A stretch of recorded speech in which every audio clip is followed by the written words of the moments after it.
আরে দিদি, এত বড় খুশির খবর! দেখো, খুশিতে আবার পাগল হয়ে যেও না যেন। কেন গো, এমন করে কেন বলতেছো? এমনি কি বলেছি মনে আছে তো? বাচ্চার যত্ন নিলে মা কিন্তু ক্ষমা করে দিবেন।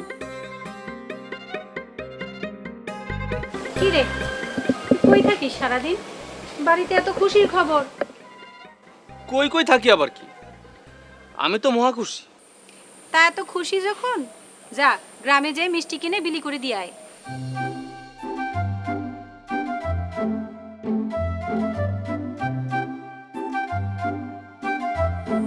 কি রে, কি দেখছিস?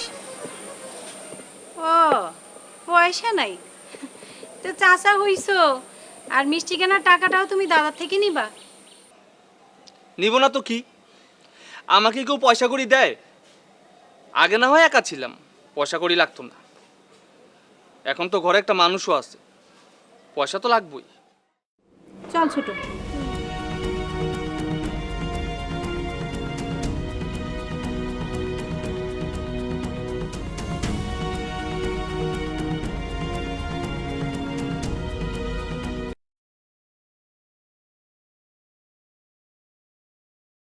কি ব্যাপার নাই মশাই, আপনি এত তড়িহড়ি হয়ে কোথায় যাচ্ছেন? বাবা সুবোধ, তুমি খবরটা জানো না? কিসের খবর? আমাদের হাসানের ছেলে হয়েছে, ভাবলাম একটু আশীর্বাদ করে আসি। হাসানের ছেলে হয়েছে তা আপনি এত খুশি হয়ে যাচ্ছেন কি জন্য? সে কি কথা, কর্তামা হাসানকে নিজের ছেলের মতোই জানেন। উনি সংবাদটা শোনা মাত্র আমাকে ডেকে বললেন আমি যেন যে কর্তামার হয়ে আশীর্বাদটা দিয়ে আসি, আর খবরটা বলে আসি কর্তামা খুশি হয়েছেন। কর্তামায়ের এসব আদিক্ষেতা আমার একদম ভালো লাগে না বাবু। আর আমি বুঝতে পারি না হাসানের প্রতি কর্তামায়ের এত দরদ কেন। কর্তামা হাসানকে একা পছন্দ করে না, গ্রামের আরো 10 জন ওকে পছন্দ করে। আচ্ছা আচ্ছা ঠিক আছে, আপনি এখন যাচ্ছেন যান, এই নিয়ে আপনার সাথে আমার পরে কথা হবে।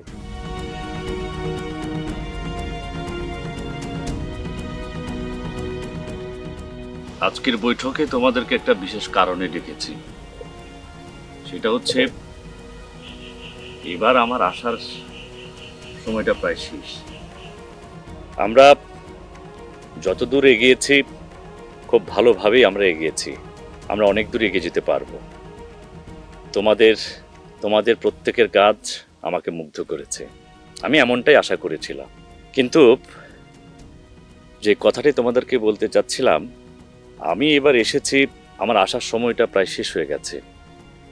আমাকে আপাতত আবার কলকাতায় ফিরে যেতে হবে। আমি